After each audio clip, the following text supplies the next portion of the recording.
Hey guys, hope you're doing well out there. I know it's been a while since I've made any videos, but things are still going strong here, working on synthesizers and side projects like what you're looking at now, and just life in general has been really busy, which I'm not complaining.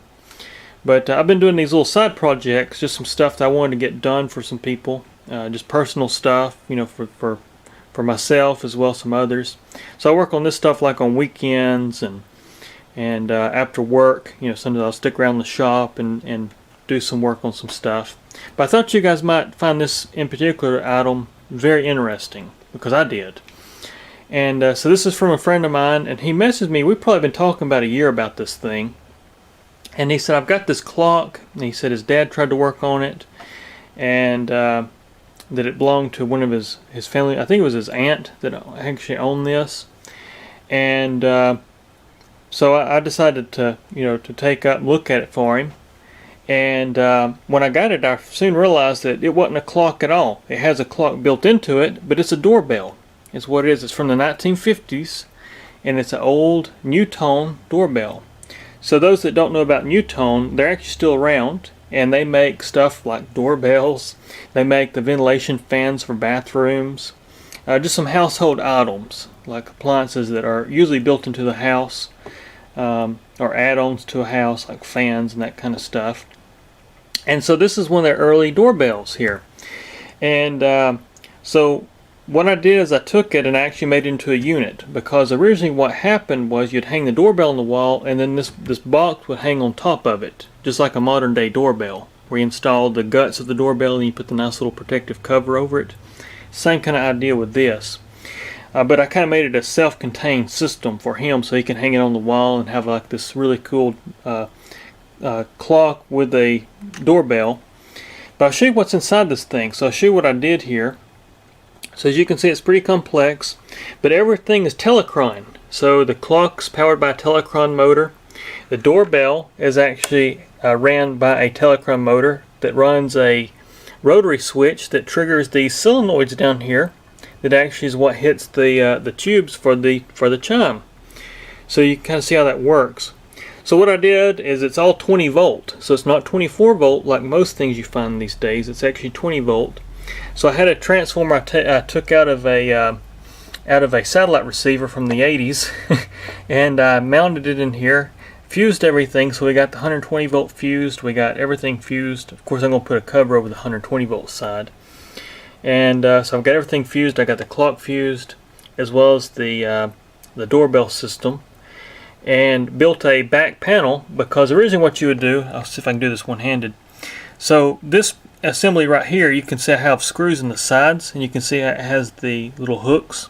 So originally what you do, you'd mount this on the wall, and then this little box has a little lip up here, and this thing would just set down over it. And that's kind of how it worked. And your clock actually plugged in like a light bulb. You put the wire of the clock in here. Well, what happened is actually the motor got ripped off. Like somebody had opened this and that was still connected, and of course it didn't have anything to bolt to, so it was just floating, and it pulled the windings. So I had to go in this motor and relocate the windings, and I found the ends of them and actually rewired it and ran it out with new wiring, and just wired it directly so we're not going through a little light bulb socket anymore. And so did that. And you can just kind of see how that works. So that's basically what's inside of it. So it's really just basically it's a secondary. It's got a single secondary transformer with a center tap. So it's 40 volt transformer. So I've actually done is I've taken the two sides of the transformer and used both half of the phase. So one side of this is running the clock, the other side is running the doorbell. So that's kind of how I did it to get our 20 volts. But did all that, and of course it originally would have been wired into the wall, so it would have had a wiring. So I actually drilled a little hole here and brought a cord out, and we have a nice cord over here now. And what I also did, just so you could activate the doorbell button manually, is I put a doorbell button actually built into it. So when it's hanging up, you can hit the button. And of course my lighting's not real good in here, but you can see our wiring here that all runs down to the doorbell button. But it's just a really interesting piece. I'll see if I can zoom in on this motor so you guys can see the motor. But you can see it's 20 volt, 60 hertz, 4 RPM. And so that's pretty nice. So it's got a different speed than the clocks. But here's the clock motor. Of course, it's pretty rough. I had to really clean that thing up.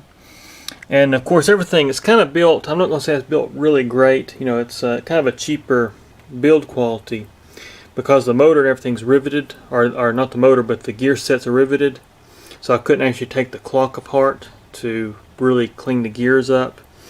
And actually, I ended up having to solder. I had to take the motor off and take a torch and heat up the assembly to fix this time set, because it would turn sideways, and then there's a little indicator, a spring-loaded indicator that pulls that back up, and so it would get wedged under the gear, so you'd wedge your gears and it wouldn't run.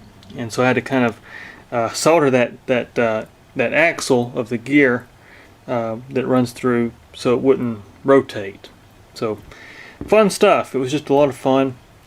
But you can kind of see what I did here to the back. So what I ended up doing was cutting some plywood, and I stained it really good, and I used some little small nails there, along with some liquid nails behind it, just to kind of help hold it. And of course I kept a gap so you can actually read the Nutone badging right there.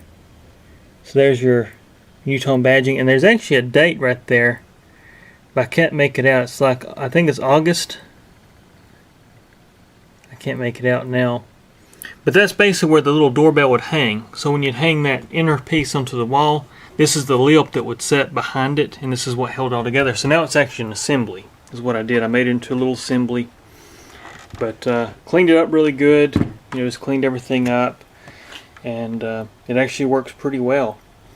But let me actually plug it in here. I'll let you guys see kind of how it works. So let me just plug it in right here if I can. So now it's running there, you can see. We'll open this thing up.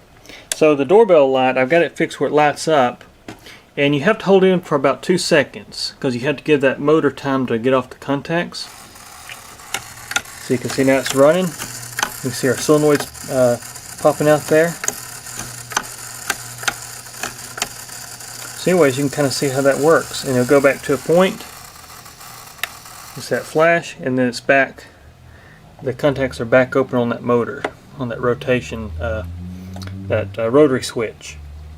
So that's kind of how it works. But you can see the clock runs. Everything works. So it's pretty cool. But I'll hang it up, guys, and I'll let you guys hear this thing actually chime. So let me get it set up here. Alright, I now have this doorbell temporarily hung up here, so you guys can hear this thing with the tubes on it. So here's what the tubes look like. They're actually pretty long in length. They go down pretty far, so I had to hang this thing up just using my shelf here as a temporary hanger. But I'll let you guys hear this thing and how it sounds. So here we go. I'll push the doorbell button I put in this thing.